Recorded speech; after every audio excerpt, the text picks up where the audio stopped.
Okay, we're continuing with the quote Holy Grail Wisdom Quote book by me, Pete Rogers. We're doing alphabetical order, everybody named Thomas. We'll start with Caitlin Thomas, just one quote. There's a great gulf between the really creative people and normal people. Totally creative people don't have the rest of their life in proportion. And that's true.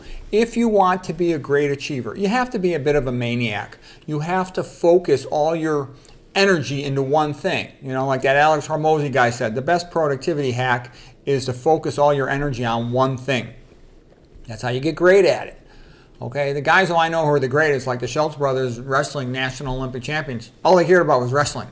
Okay, I knew guys who were fantastic students. They studied like maniacs. Okay, they liked it. All right, Cal Thomas. He was this author, columnist guy. He said, I think the philosophy in our public schools and many other institutions today is that a dose of God is more hazardous to your health than a dose of herpes or drugs. Yeah, no one cares about the kids. And religion empowers people, makes them stronger. Reading the Bible makes you stronger. Learning the Greeks and the Romans makes you stronger. Because then you're wise. You know history. You have a sense of the life cycle of mankind, okay? You know, health class, putting a condom on a banana, that doesn't help you with your health or anything. It just makes kids more promiscuous. And having all the kids the same age, then they form all these social cliques. The old schoolhouse where everybody's different age was much better because all the same age, social cliques, and then they go out, party, and act like idiots. None of them knows anything. They can't teach each other anything. Next line by Cal Thomas. No nation can survive without passing its heritage, language, and yes, faith to the next generation. A country must be built on something substantial. And if the cultural elitists think it can be built on diversity, that is a foundation, a shifting hand. People don't understand diversity is not something that strengthens the population. Diversity is a joke being played on us by the billionaire perverts. When they say diversity, what they mean is they want the population divided, because then they're very easy to control. The Roman theory was divide and conquer. When I was growing up, America was taught to be a melting pot, okay, and that was good. You come to America, there's no hyphenated Americans, now you're an American. You know, Teddy Roosevelt said that, no hyphenated Americans. You're an American, and that was good. I remember the good old days, 1970s, 1980s, you know. Everybody was an American. Whereas now it's like, this is, you know, this ethnic group's history day, this ethnic group's history day, but there's never a white Christian history day. No. They're the devil. They have to be destroyed in order to bring back slavery. So anyways, when they say diversity, it's just the billionaire perverts laughing at you, saying, look at these stupid bros. They think being divided is to their advantage. They're so stupid. What a joke.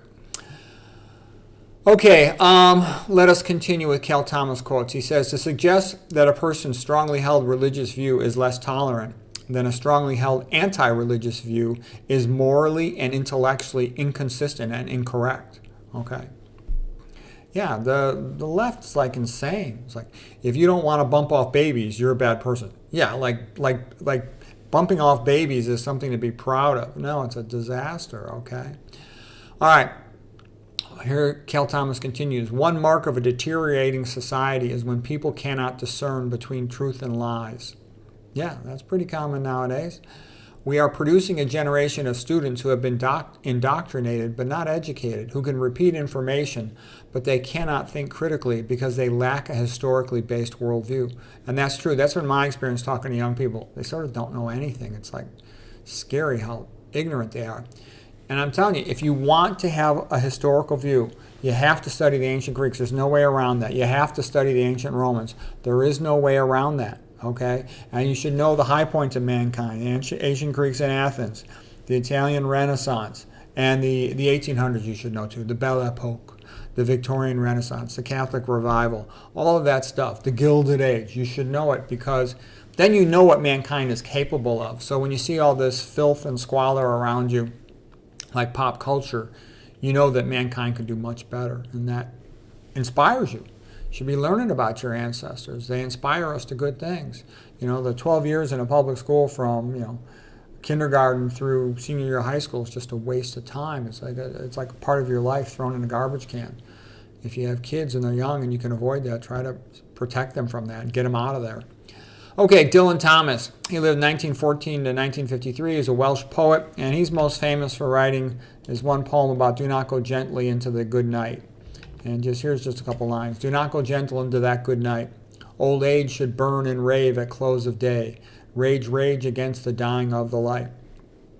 Yeah, either become a low-fat vegan or you're screwed after 60. Okay, the joy and function of poetry is and was the celebration of man, which is also a celebration of God. Okay, one last Thomas for today, Michael Thomas. He wrote a lot of good learning courses. I thought his learning courses are good. You know, he kind of gets you to learn the basic verbs and conjugations, and he's one of the better language teachers. Okay, he says, verbs are the heart of the language. If you know how to handle the verbs, you know the language. You know how to handle the language. The rest is just vocabulary. Learning is and should be the fulfillment of a very powerful innate drive that leads to and creates a high degree of excitement. Yeah, it's fun to learn in vocabulary, learning in a language. Every word you learn, you get like this little dopamine burst because you succeed. So you succeed in learning thousands of vocabulary words. It's a real pleasure to study languages. One just needs the time and you need a purpose. You have to have some ongoing purpose that makes you learn the language. Forget about grammar. That's fake. That's what schools teach. Real language learning is about communication, vocabulary and communication.